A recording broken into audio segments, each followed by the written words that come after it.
부동산 투자 회사에 대해서 보도록 하겠습니다. 우리 아까 부동산 투자 회사는 부동산 투자 회사를 통해 발행하는 증권, 지분증권이었고, 저렇게 자금을 조달하는 것은 무슨 금융이었죠? 지분금융입니다. 부동산 투자 회사를 영어로 만약에 표현하면 이렇게 표현하고, 그것의 머리 글자와 끝에 요까지 포함해서 그냥 읽을 때 니츠라고 읽습니다. 그래서 여러분께 앞으로는 부동산 투자 회사는 니츠 이렇게 표현하고 니츠라고 읽는다. 그렇게 알아두시면 되겠고요. 부동산 투자 회사의 경우는 내용이 뭐냐? 자, 이렇게 투자자들이 있을 겁니다. 개인이 됐든 아니면 기관 투자자가 됐든 말이죠. 그러면 증권 시장에 이렇게 주식이 발행이 될 거란 말이에요. 그럼 증권 시장에 상장되어 있는 부동산 투자 회사의 주식을 사는 거예요. 그럼 이제 투자자의 돈이 들어가는 거죠. 그럼 투자자는 뭘 산 거죠? 지분증권을 산 거예요. 그럼 이렇게 자금을 조달했으니까 이게 무슨 금융인 거죠? 지분금융인 거죠.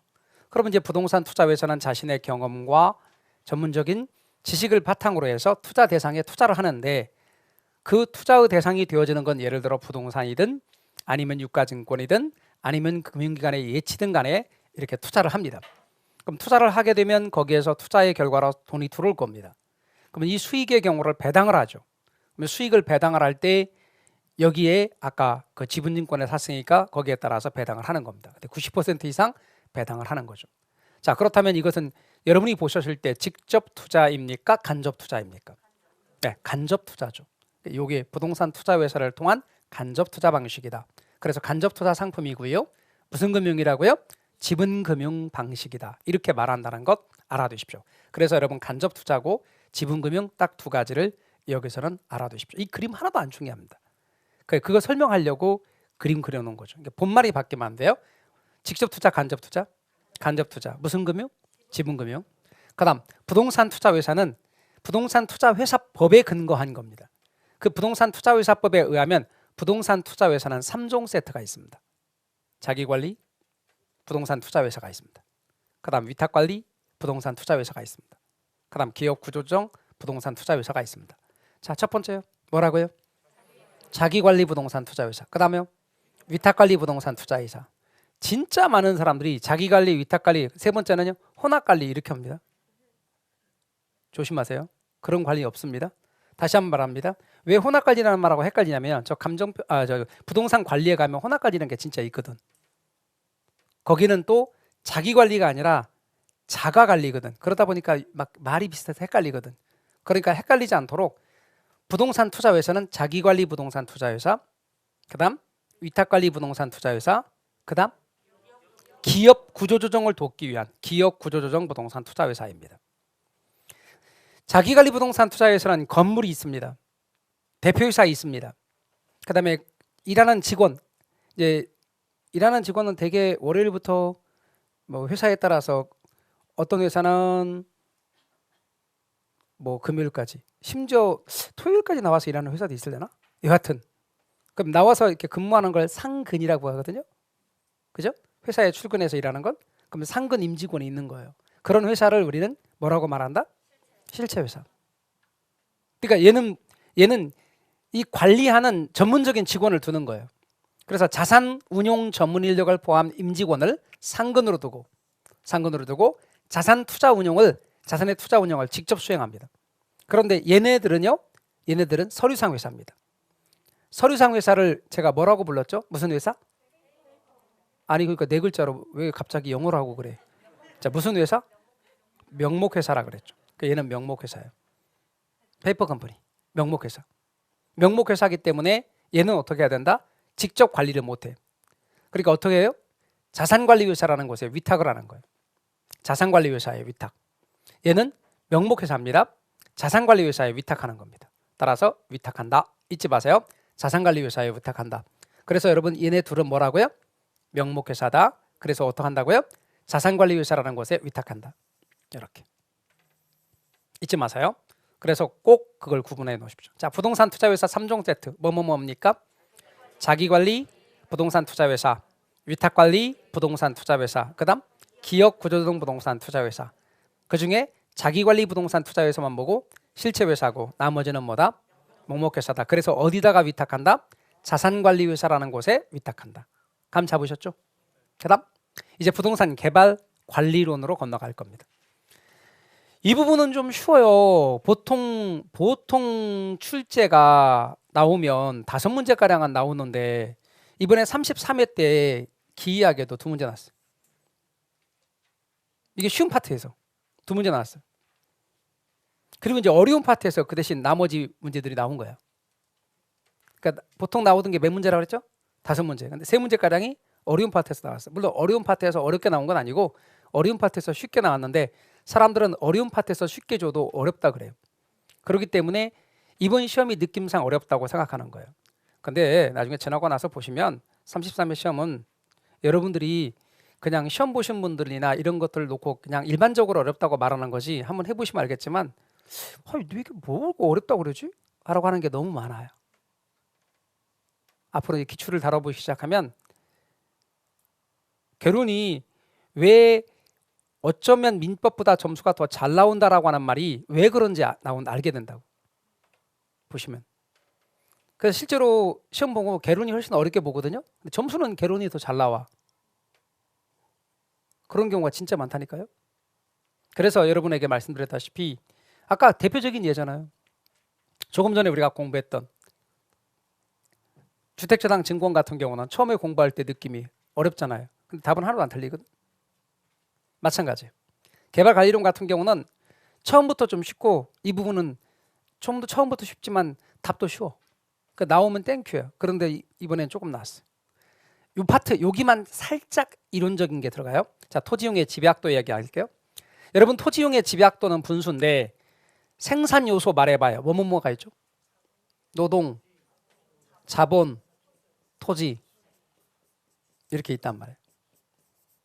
그러면 이렇게 생산 요소끼리 결합을 할 때는 어디다가 어느 거를 투입하는 거죠? 노동에다가 자본하고 토지를 투입하나요? 그건 아닌 것 같고. 그러면 자본에다가 노동하고 토지를 투입하냐? 그것도 아닌 것 같고. 그럼 어디다가 뭐와 뭐를 투입하죠? 토지에 노동과 자본을 이렇게 투입한다. 이런 식으로 표현할 수 있죠. 그러니까 땅에 노동과 자본을 투입하는 거거든요. 그러면 얘를 분모로 하고 투입하는 노동과 자본을 분자로 해봅시다. 그래서 단위 면적이 뭔데? 그냥 1제곱미터 땅에 그냥 한 평에 혹은 강의실만한 땅에 또는 강의실 100배만한 땅에 다 단위 면적이야. 그냥 정하면 되니까 그 땅에 노동과 자본을 투입한대. 그러면 우리가 만약에 말입니다. 토지를 분모로 두고 분자에 만약에 자본을 둔다면 이렇게 우리는 이것을 읽는 방법이 대한이 분수고 그다음 대한 앞에 있는 게 분모예요, 분자요. 분모. 그럼 토지에 대한. 그다음 대한 뒤에 있는 게 분자. 그럼 자본. 그다음에 분수는 비율이죠. 의 비율. 이렇게 읽는다고. 그럼 토지에 대한 자본의 비율이라고. 그 앞으로 토지에 대한 자본의 비율 이렇게 나오면 1분의 2예요. 그럼 여기 노동이면 토지에 대한 노동의 비율이겠지. 그런데 얘는 토지에 대한 노동과 자본의 비율이에요. 그걸 토지용의 집약도라 그런다고. 그럼 땅에 노동과 자본의 투입을 많이 하면, 자 질문이요. 땅에 노동과 자본의 투입을 많이 하면 단어로 딱 찍어봐요. 집약일까 조방일까? 집약이요. 그런 이용을 집약적 이용이라 그래요. 땅에 노동과 자본의 투입을 많이 하는 걸 집약적 이용이라 그래요. 근데 집약적 이용이라 그러는데 이 집약적 이용을 한도 끝도 없이 집약적으로 이용할 수는 없어요. 땅에 노동과 자본의 투입을 계속해 나가되 그만 그쳐야 되는 점이 있어요. 그거를 이제 집약한계라 그럴 거고, 땅에 노동과 자본의 투입을 적게 하는 것, 그걸 조방이라 그래. 근데 이 조방이란 말이 일본 말이에요. 조방이란 말이. 그 조방이란 말은 뭐냐? 성길조자를 써서 듬성듬성이라는 말을 쓰는 거예요. 이게 듬성듬성 놓는 거, 놓을 방자. 그래서 여러분 조방이란 말은 듬성듬성 놓는 거. 그게 조방적 이용이에요. 자, 건물이 높이 올라가는 건 집약일까 조방일까? 집약. 건물이 높이 올라가지 않고 1층이나 2층 정도로 넓게 이용되면 조방. 자, 그럼 농업에다 이야기할 거예요. 여러분 꽃 같은 식물들 있잖아요. 이런 걸 가꾸잖아요. 꽃 같은 거. 그럼 꽃 같은 것을 원예 농업이라 그래요. 그다음에 여러분 소나 아니면 양 같은 걸 키우는 걸 낙농업이라 그래요. 그러면 누가 더 땅을 집약적으로 이용하고 누가 더 조방적으로 이용하는가를 볼까요? 자, 집약농업, 조방농업 이렇게 말할 거라고. 그러면 원예농업과 낙농업 중에서 원예농업은 집약농업이고 낙농업은 조방농업이고, 그러면 도심 쪽에 상대적으로 가까이에는 원예농업이 있을까? 낙농업이 있을까요? 원예농업이 있고, 도심 쪽에서 멀리에는 낙농업이 있죠. 그럼 집약농업일수록 도심 쪽에 가깝고 조방농업일수록 도심에서 멀어진다. 맞아요? 그렇게 할 수 있잖아요. 그러니까 외울 게 별로 없는가, 내용을 이해하면. 그래서 여러분, 집약적 이용이란 말은 땅의 노동과 자본의 투입을 많이 하는 거예요. 건물이 높이 올라가는 거예요. 땅값이 비쌀수록 집약적 이용을 하는 거예요. 집약적 이용을 한단 말은 생산 요소를 결합하는 거예요. 생산 요소를 결합하면 생산물이 만들어져요. 생산물이 만들어지는데 생산물을 과연 이게 만들 때 그냥 생산물이 한도 끝도 없이 만들어지는 게 아니라 비용이 들어가요. 얘네들을 고용하려면. 그러니까 비용도 같이 늘어요. 그러면 생산물을 언제까지 늘릴 거냐는 거지. 이윤이 극대화될 때까지 늘리는 거예요. 그럼 집약 한계라 그래요. 그 한계는 이런 뜻이에요. 참는 데도 한계가 있어. 이렇게 말할 때 그 한계. 참는 데도 한계가 있어. 그 한계가 딱 도달하면 못 참는 거지. 빵 터지는 거지. 그 한계. 집약 한계. 집약적 이용의 경계점. 그 한계입니다. 그런데 반면에 조방이입니다. 조방. 조방은 듬성듬성 이용하는 거예요. 그러면 여러분, 이게 이윤극대점이라면 당연히 조방 한계점은 손익분기점입니다. 조방적 이용의 한계점. 얘는 집약적 이용의 한계점, 얘는 조방적 이용의 한계점. 얘는 이윤극대점, 얘는 손익분기점이라 그래요. 그러면 토지를 이용함에 있어서도 당연히 얘가 상한선, 얘가 하한선. 이 사이에서 토지 이용하는 거예요. 그래서 여러분, 토지에 이용해서 토지용의 집약도라는 말의 의미를 알아두시고, 자, 이것만 살짝 이론적인 게 들어가요. 그 다음 에듀윌 유료 회원만의 라이브 클래스. 두 번째 시간 보겠습니다. 이제는 이제 머리 앞에 합니다. 자, 정신 차리시고 이번에 합격진도 나갑시다. 누구세요? 전 애들 교수인데요. 제가 늘 가까이 있으니까 이번엔 합격. 집에서도 학원처럼 공부하는 혜택. 오직 에듀윌 유료 회원에게만. 에듀윌. 우와, 진짜 가까이 계시네요. 입지잉여란 말이 있어요. 앞으로 공부할 때 자꾸 이런 말들을 읽으면서 머릿속에 넣으려고 하지 마요. 안 들어가요. 읽어봐. 싹 돌아요? 안 들어오잖아. 근데 개론책이나 앞으로 책들 보면 저렇게 돼 있다고. 그 대신 이렇게 이해하고 자꾸 매칭하는 연습을 하시란 말이에요. 어떻게? 이게 이제 학원이에요. 에듀윌 학원. 에듀윌 학원 바로 앞에 음식점. 100m 떨어진 곳에 음식점. 근데 음식점의 메뉴가 똑같아. 음식 맛도 똑같아. 그러면 어느 식당이 장사가 잘 될까? 요 앞에가 잘 되겠지. 그럼 여기 매출액, 월 매출액 200만 원. 여기 150만 원. 50만 원 차이 나죠? 요 50만 원을 입지잉여라 그래. 그러면 입지 조건이 유리하기 때문에 생기는 초과 수익. 그런데 얘가 음식점 똑같아야 돼요. 얘는 핸드폰 가게, 얘는 음식점. 이건 안 돼. 같은 업종끼리. 입지 조건이 유리하기 때문에 생기는 초과 수익을 입지잉여다. 그리고 이제 이렇게 읽어봐요. 뭔 얘기인지 알겠네. 근데 왜 이렇게 써놨을까? 제가 왜 이렇게 써놨을까? 시험에 그런 식으로 나오니까. 그래서 여러분이 유념할 것은, 비극이 뭐냐면 내가 아는데 시험에 나올 때 못 알아본다는 거예요. 읽었어요. 근데 무슨 말인지 몰랐어요. 이게 점수가 안 나오는 거예요. 모의고사에서 계속 그렇단 말이에요. 그래서 여러분 이해했죠?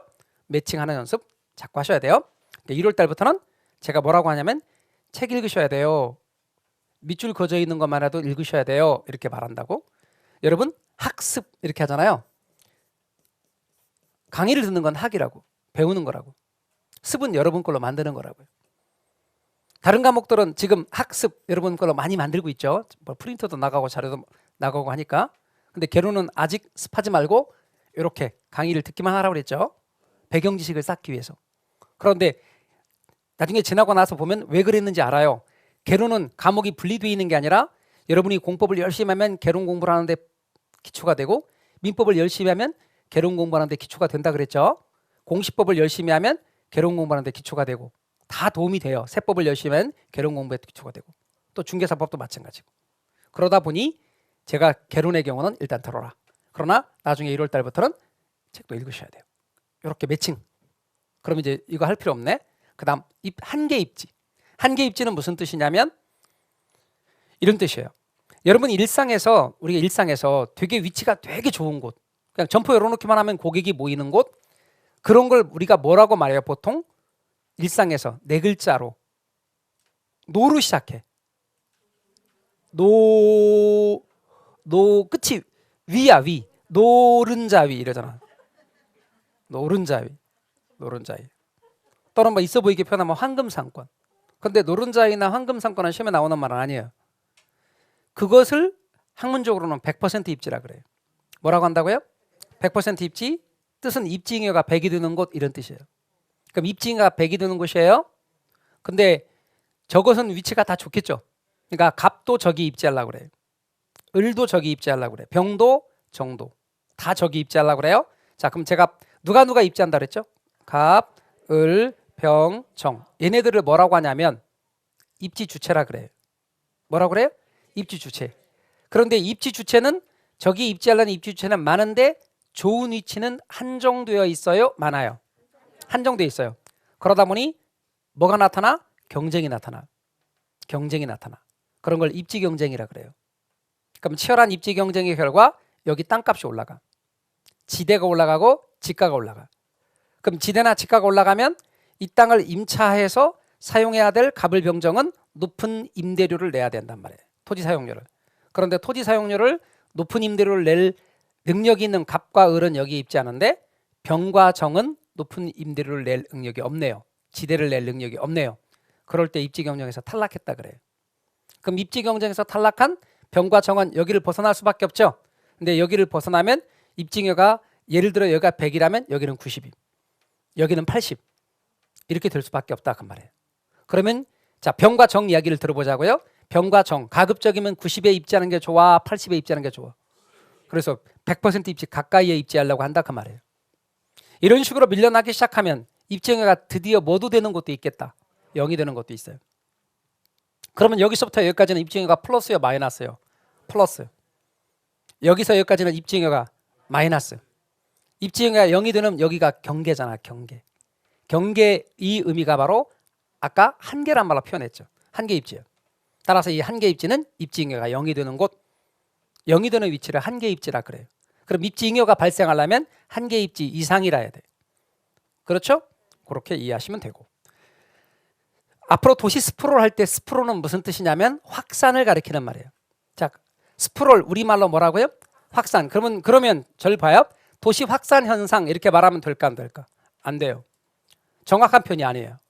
확산의 전제가 있어. 그냥 확산이 아니고 불규칙하고 무질서하게 확산되는 거예요.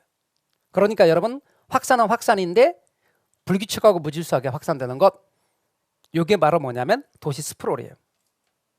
그럼 이와 같은 현상이 왜 일어나는데 개발도상국에서 도시계획이나 토지용계획을 소홀히 한 데서 원인을 찾을 수 있어요.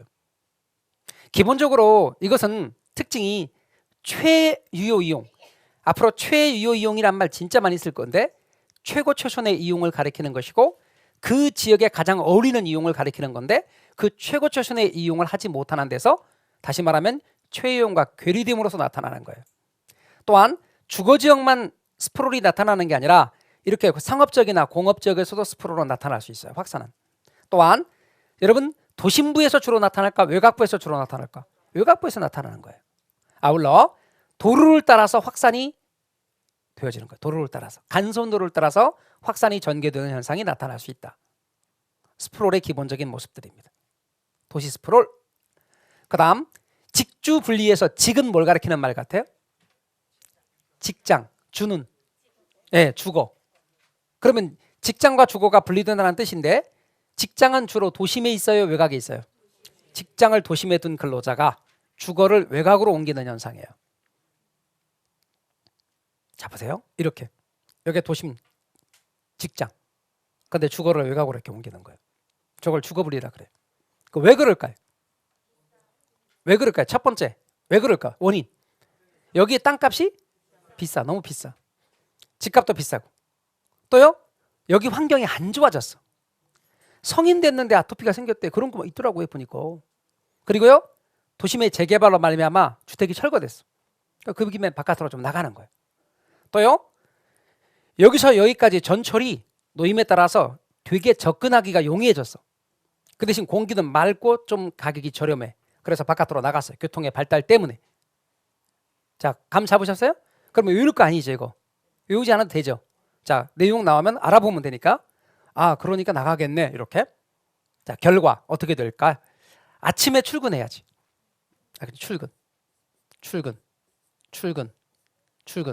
출근했어요. 여기서 생활합니다. 북적대겠지. 저녁에 퇴근합니다. 그러니까 낮에는 여기가 북적대지만 저녁에 한산해지는 주야 인구의 격차가 생기겠죠. 그럼 여러분 도너츠 아시죠? 가운데가 뻥 뚫린 도너츠 현상이 나타납니다. 도심 공동화 현상, 낮에는 북적대지만 밤에는 한산해지는 현상, 또한 외곽은 잠만 자는 외곽의 침상 도시화, 잠만 자고 다시 출근하고, 그리고 외곽으로 나가니까 외곽 땅값이 올라갑니다. 외곽의 집가 상승이 나타난다. 뭔 얘기인지 감 잡으셨죠? 그래서 여러분 직주 분리와 관련이 있는 겁니다. 자, 분리로 됐던 나갔던 사람들이 다시 돌아오는 걸 직주 접근이라 합니다. 여러분 직주 접근 그래야 됩니다. 직주 근접도 있는데 직주 근접은 직장 가까이 있다는 뜻이고, 이건 나갔던 사람들이 돌아오는 걸 직주 접근 그럽니다.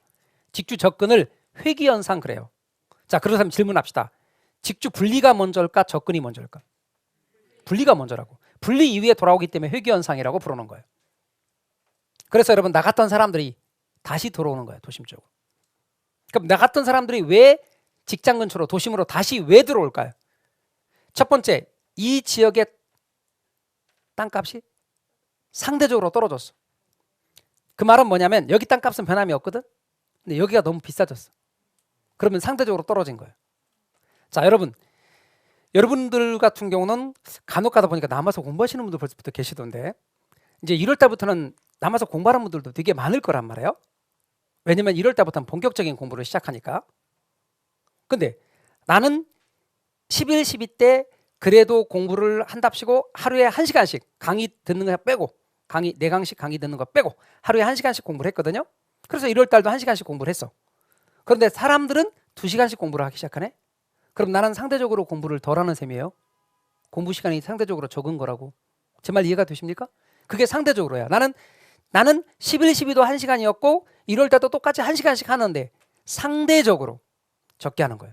여기는 땅값이 그대로인데 여기가 올라감에 따라 상대적으로 땅값이 하락한 셈이에요. 그럴 바엔 다시 그냥 도심으로 들어갈 거야. 두 번째는 도심의 환경이 좋아졌어. 도심 환경이 좋아졌어. 세 번째는 정부가 정책적으로 유도해. 여기까지 출근하는데 1시간씩이래. 아침에 1시간, 저녁에 1시간. 길에서 낭비하는 시간이 2시간. 100만 명이면 200만 시간. 너무나 아까운 시간들을 차라리 정책적으로 유도하는 거예요. 세 번째, 가장 문제가 교통체증에 심해요. 저도 오늘 아침에 오는데 여기 일본 출구 쪽에 장난 아니게 이렇게 좀 막히더라고요. 도로가 있는데 차선 하나밖에 지금 차가 못 지나가니까 못 들어오는 거야, 계속. 교통체증 같은 경우는 대표적인 접근하는데 어려움을 겪게 만드는 거죠. 그러니까 실은 차가 하나도 안 다닐 땐 여기까지 가는데 한 40분이면 간다. 근데 차가 다니니까 2시간 걸렸다. 뭐 그럴 수 있죠. 너무너무 힘든 거죠. 그러다 보니까 출퇴근이 힘들어. 에이, 그럴 바에는 돌아가자. 그 결과 어떻게 된 거야? 그 결과 도심의 주거용 건물이 고층화됩니다.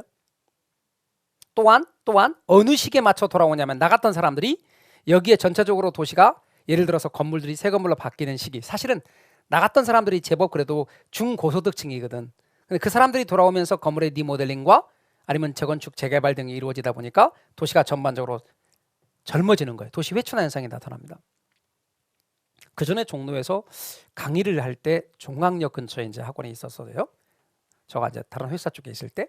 근데 거기서 역사와 전통을 자랑하는 학원인데 강의를 이렇게 쭉 하고 있는데 거기는 근처에 식당이 되게 많은 것 같고 막 그럴 것 같지만 의외로 한정돼 있습니다.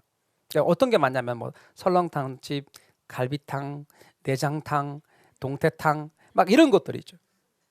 그리고 이제 설렁탕집에 딱 가면 연세가 많이 지긋하신 어른들이 한 숟가락 드시고 이런 게 되게 많은 그런 식당들입니다. 전체적으로 좀 이렇게 옛날에는 연세 같으신 어른들은 다 약속을 하면 보신각 앞에서 만나, YMCA 앞에서 만나 이랬거든요. 이랬는데 어느 순간부터는 강남의 뉴욕역 앞에서 만나 그러다가 뉴욕역도 사라지고 지금은 각기 다 이제 핫플레이스가 있습니다. 그런데 그곳이 어찌 됐거나 청계천이 말이 많았지만 복원이 됐습니다.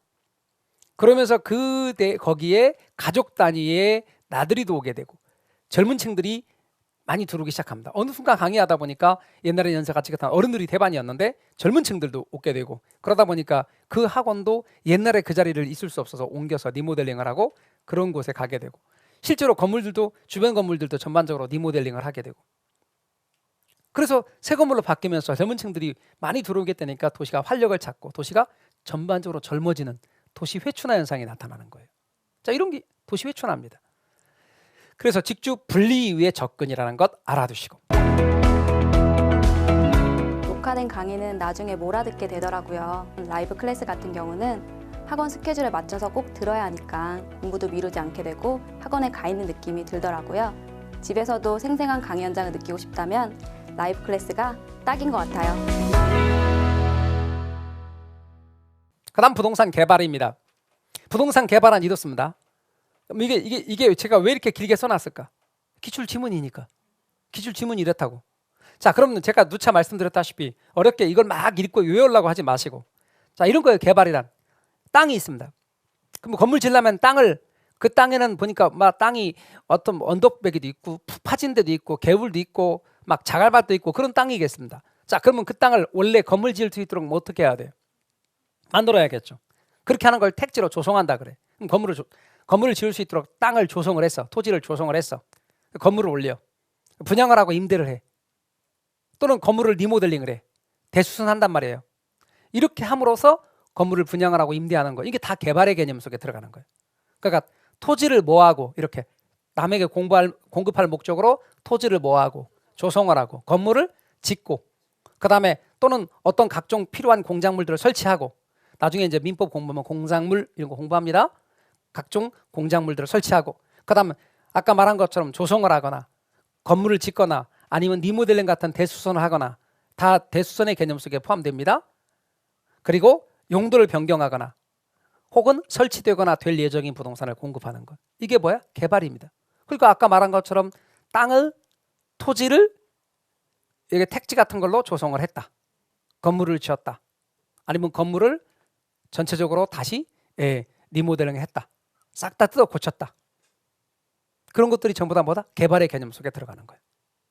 용도를 변경한다. 개발의 개념 속에 들어가는 거예요. 그래서 앞으로 개발의 개념은 이렇다. 이게 기출 지문이고 또한 법령에 있는 거예요. 그런데 여러분이 유념할 게 하나 있어요.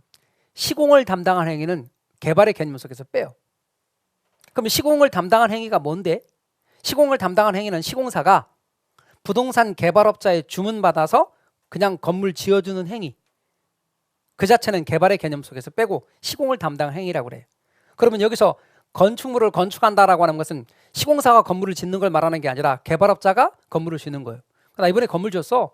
그러면 그 말이 나 이번에 새로 건물 지었어. 이 말이 야 내가 지금 손봐 건물 짓느라고 얼마나 힘들었는지 봐. 이런 뜻 아니죠. 내가 시공사한테 맡겨서 건물 지었어. 이런 뜻이 다 함축되어 있는 말이죠.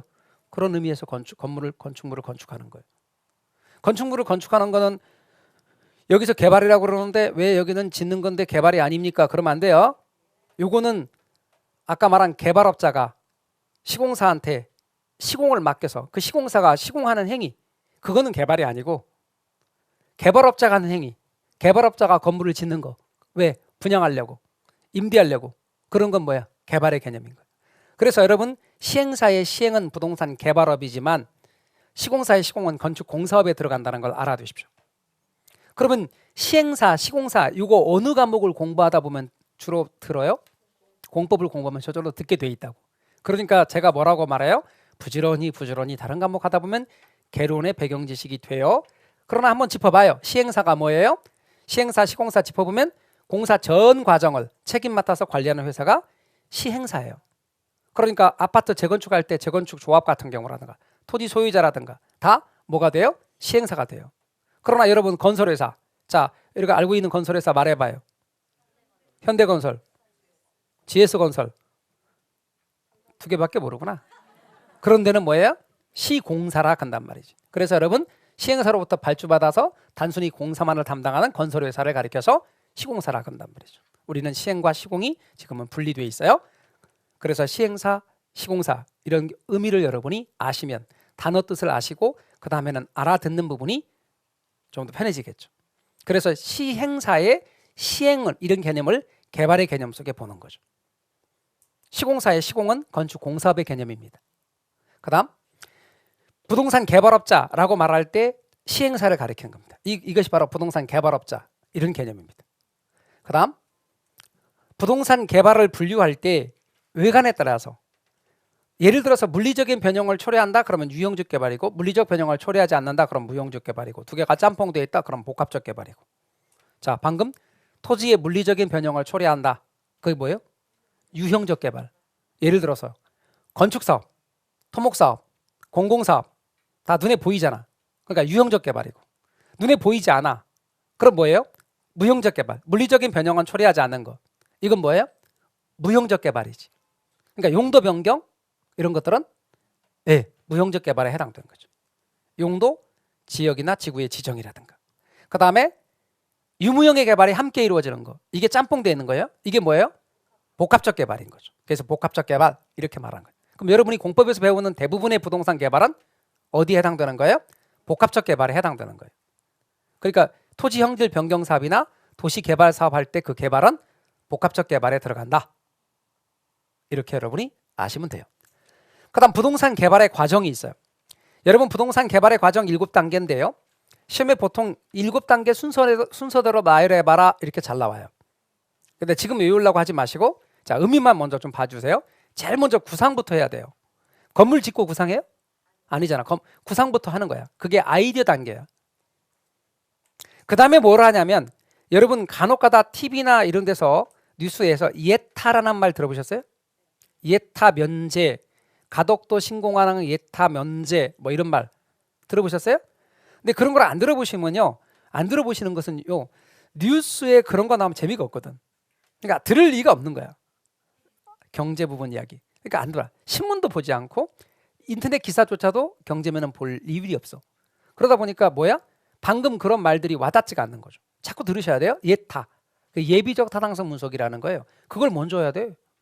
왜? 여러분 땅을 다 구입했어. 토지를 샀어. 타당성 분석을 해보니까 타당성이 없네. 이거 물리지도 못하고 망하잖아. 그러니까 계략적으로 타당성 분석을 해보는 거예요. 그게 뭐예요? 예비적 타당성 분석. 줄여서 뭐라 그래? 예타. 예비적 타당성 조사라고도 해요. 자, 그럼 저게 예타를 했으면 그 다음 뭐 해야 돼 이제? 토지 구입해야 돼. 그게 부지를 구입하는 거예요. 자, 부지가 구입됐으니까 세밀하게 해봐야 돼. 세밀하게 타당성 분석을 세밀하게 해보는 겁니다. 그래서 세밀하게 타당성 분석을 한단 말은 공법상의 규제사항을 분석하는 거예요. 첫 번째. 건물을 올리려고 그랬더니 거기는 법적인 제한이 있어서 20층 못 올린대. 미리 처음부터 따져봐야 돼. 공법상 규제사항 분석. 두 번째, 부지 분석해봐야 돼. 건물을 진짜 20층짜리 올렸어. 얼마나 뿌듯하고 기분 좋겠어요. 가족 친지 다 불러 모아하고 축하 파티. 건물 딱 올렸으니까 테이프 딱 끊고 박수 소리 3번에 빌딩 무너졌대. 토양 구조물의 지지 능력이 연약 집안이어서 거기다 그런 건물을 지을 수 없대. 부지 분석해봐야 돼요. 시장 상황 따져봐야 돼. 건물을 딱 지었어. 너무너무 좋은데 다 공실이야. 다 공실. 망하는 거예요. 시장 상황 봐야 돼. 개발비는 얼마나 들고 개발에서 얻어지는 수익은 얼마나 들 건지 재정 분석도 해봐야 돼. 세밀하게. 공법상 규제사항 분석, 부지 분석, 시장 분석, 재정 분석 다 한다는 얘기예요. 그리고 나서 금융 단계, 융자를 고려하는 단계, 이때야 융자를 고려하는 단계. 그리고 나서 건설하는 단계, 택지를 조성하고 건물을 짓는 단계, 마지막에 마케팅 단계입니다. 마케팅 단계 이렇게 돼요. 내용을 우선 이해하세요. 외우지 마시고 나중에 다 외우는 거 제가 얘기할 거예요. 이렇게. 옛날에는 이 뒷게 더 많이 나왔거든. 이렇게 뒤에 게 이렇게. 구상 단계, 전 실행 가능성 분석 단계, 이게 예타. 그 다음에 부지 모색, 부지 구입 단계. 그 다음에 실행 가능성 분석. 이런 식으로 나왔거든. 그래서 뭐 구전받고 부실공사했대. 그래 금건마 이렇게 순서대로 외웠는데요. 지금은 그냥 똑같이 해도 돼요. 아까 제가 아이디어가 구상 단계니까 나중에 아이디어 단계죠. 그다음에 뭐 한다고 했어? 예비적 타당성 분석이죠. 그다음 뭐예요?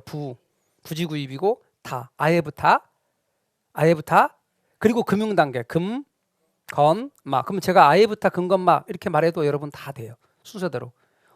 제일 첫 번째 아이디어 단계부터 나오겠지. 그다음 무조건 예라니까 예비적 타당성 분석이라니까 아예. 그다음 부지구입이라니까 타당성 분석 부타. 그리고 금융 단계, 건설 단계, 마케팅이 제일 나중이에요. 그러니까 군데군데만 알아도 안다니까. 얘가 제일 나중이고 얘 제일 먼저지. 그다음 다로 나와야 될 게 예타라니까 예타. 예. 그리고 부지구입이라니까. 요거 끝나면 부지를 구입하고 끝나면 타당성 분석으로 아예부타. 그리고 금융 단계, 마케팅 단계, 건설 단계, 마케팅 단계 이렇게 순서가 되기 때문에 순서 잡는데 전부 다 무리 없어요. 시험에 2번 나왔거든요. 저것도 다 잘 맞춥니다. 그래서 아예부타 금건마 나중에 그렇게 이야기할 겁니다. 그 다음에요. 여러분은 꼭 그 순서대로 잘 내용을 기억을 해 주시기 바라겠고요. 자, 118페이지에 이제 부동산 개발의 위험 부분입니다. 부동산 개발의 위험에는 3가지가 있는데 법으로 시비 가린다 이렇게 하실 겁니다. 이렇게 3가지. 제가 왜 법으로 시비 가린다라고 할 거냐면 법 그러잖아요. 습관이 돼서 법경기 그런다고. 그러니까 제가 그렇게 안 하고 법으로 시비 가린다, 법 시비 위험이라고 할 거예요. 근데 법경기에서 법률적이나 여기서 법률적이나 다 똑같아. 우리 이런 거 한 적 있죠. 부동산 투자의 위험 5가지. 금, 법 할 때 그 법하고 똑같아. 법, 인유 할 때 법은 법적 위험이었죠. 법적 위험이 법률적 위험입니다. 어떤 건데요? 예를 들어서 토지 이용 규제와 같은 공법적인 측면, 토지 이용 규제는 공법적인 측면입니다. 소유권 관계는 사법적인 측면입니다. 이렇게 토지 이용 규제와 같은 공법적인 측면과 소유권 관계와 같은 사법적인 측면에서 발생할 수 있는 위험은 법률적 위험입니다. 법적인 측면에서 오는 위험. 그럼 법적인 측면에서 오는 위험 같은 경우는 이걸 줄이려면 어떻게 해야 돼요? 처음부터 이용 계획이 확정된 토지를 사는 거예요. 그러니까 예를 들어서 말이죠. 우리가 이런 거죠. 시장이 바뀐 거야. 그 바람에 시장이 바뀌는 바람에 전임 시장이 계획했던 게 다음 시장에 엎었네? 이게 법적인 위험에 해당되는 거예요. 정부 정책이 바뀜에 따라 오는 위험도 법률적 위험인 거예요. 그러나 아예 계획이 확정돼서 사업이 진행되는 것들은 시장이 바뀌어도 엎을 수 없겠죠. 그런 이용 계획이 확정된 토지를 구입하는 것이 위험을 줄이는 방안 중에 하나다. 그다음 시장 위험은 요즘처럼 시장 상황이 이렇게 어려울 줄 어떻게 알았냔 말이에요. 따라서 이렇게 시장의 불확실성이, 부동산 시장의 불확실성이 개발업자에게 지는 위험이에요. 개발업자가 땅 사서 부동산 개발 사업을 진행하는데 갑자기 상황이 안 좋아지는 거야. 그러면 대표적인 시장 위험이지. 분양이 하나도 안 되는 거야. 전부 다 공실이야. 망하는 거예요. 시장 상황이 변함에 따라 오는 위험인데, 그러면 이걸 줄이는 방안은 어떻게 해요? 시장을 들여다보고 연구해야지. 그래서 시장 연구와 시장성 연구를 해야 된다는 거예요. 위험을 줄이는 방법. 3번째, 비용 위험입니다. 비용 위험은 개발의 기간이 예상보다 길어진다든지 아니면 예상하지 못한 인플레이션이 나타나는 거예요. 여러분 개발의 기간을 5년 잡았거든? 근데 개발의 기간이 예상보다 길어져서 7, 8년 돼버리면 비용이 추가로 드는 거 맞죠? 그 다음에 예상하지 못한 인플레이션이 나타났대. 비용 위험이죠. 개발 사업 하는데 여러분 안반층이 발견됐대. 안반층이 발견됐다. 굴착하는데 비용이 많이 들죠. 요즘에는 건축 기술이 훨씬 발달해서 좀 드물지만요. 2000년대 초반만 하더라도 아파트 지을 때요. 2000년대 초반만 하더라도 뭐 2001년, 2002년, 2003년 이때 분양하는 아파트 있잖아요. 그런 아파트도 그 동 밑에 지하 주차장이 없는 아파트들이 들어있어요. 왜? 안반층이 있는 거야. 그래 그 동 밑에는 아파트가 지하 주차장이 없어. 그 인근에 바로 옆 동에 지하 주차장은 그냥 오후 좀만 돼도 그냥 다 차. 그러니까 한쪽에 다 몰리니까. 진짜 그런 게 있었다니까요. 그거 다 뭐야? 비용 위험인 거지. 그래서 비용 위험을 줄이기 위해서는 어떻게 해야 되느냐? 개발업자는 시공사와 최대 가격 보증 계약을 맺습니다. 이건 뭔데? 개발업자하고 시공사가 계약을 맺는 거예요. 계약을 맺는데 예컨대 이렇게 하는 거죠. 개발 사업을 하되 개발 사업에 대한 비용이 50억의 계약이 체결됐다고 가정을 해봐요. 그러면 50억까지는 개발업자가 비용을 부담하는 거야. 50억을 넘어선 부분에서는 시공사가 비용을 부담해서 개발 사업을 완성하기로 하는 계약을 맺는 겁니다. 그러면 당연히 개발업자 입장에서는 금액을 낮은 금액의 계약을 하려고 할 것이고 시공사 입장에서는 가급적 높은 금액의 계약을 하려고 하겠죠. 자, 근데 50억의 계약이 체결됐네. 근데 시장 상황이 안 좋아서 예를 들어서 55억의 비용이 들어가게 됐어. 그럼 50억까지만 얘가 비용을 물고 나머지 5억은 얘가 비용을 부담해서 개발 사업을 완성하기로 하는 계약이에요. 말뜻 이해가 되셨나요? 근데 시장 상황이 좀 안정됐어. 그래서 45억의 개발 사업을 할 수 있는 상황이야. 그래도 얘는 50억을 물어야 돼. 그러니까 장점은 비용 위험을 줄일 수 있긴 한데 단점은 더 낮은 금액으로 개발할 수 있는 가능성도 사라지는 거죠. 최대 가격 보증 계약입니다. 자, 그러면 부동산 개발의 위험 3가지. 무슨 위험이 있죠? 법률적 위험, 그냥 법적 환경이 바뀌는 거. 그다음 시장 위험, 시장 상황의 변동에서 오는 위험. 그다음 비용 위험, 비용이 예상보다 많이 나와서 개발 사업이 실패할 위험. 그래서 제가 뭐라고 말할 거냐면 법으로 시비 가린다, 법 시비 위험 이렇게 할 겁니다. 법률적 위험을 줄이는 방안이 뭐예요? 이용 계획이 확정된 토지 사는 거. 시장 위험 줄이는 방법은요, 시장을 들여다보고 연구하는 거, 시장 연구와 시장성 연구. 비용 위험을 줄이는 방법은요, 최대 가격 보증 계약. 최대 가격 보증 계약이란 이렇게 개발업자와 시공사가 계약을 맺되 일정 금액까지만 개발업자가 비용을 부담하고 일정 금액을 넘어서는 부분에 대해서는 시공사가 비용을 부담해서 개발 사업을 완성하기로 하는 계약. 자, 이것에 대해서는 이론강의 들어가서 좀 더 자세히 설명드릴 겁니다. 그 다음 무지 중요한 이 파트에서 어렵지 않으면서도 시험에 잘 나오는 타당성 분석이라고 하는 파트가 있는데 우리 쉬었다가 여기서부터 들어가도록 하겠습니다. 공인중개사 합격! 에듀윌 합격 패스! 에듀윌 공인중개사 합격은 에듀윌 합격 패스. 학계론 도민법도 에듀윌 합격 패스. 중개사법 공시법도 에듀윌 합격 후 공법사법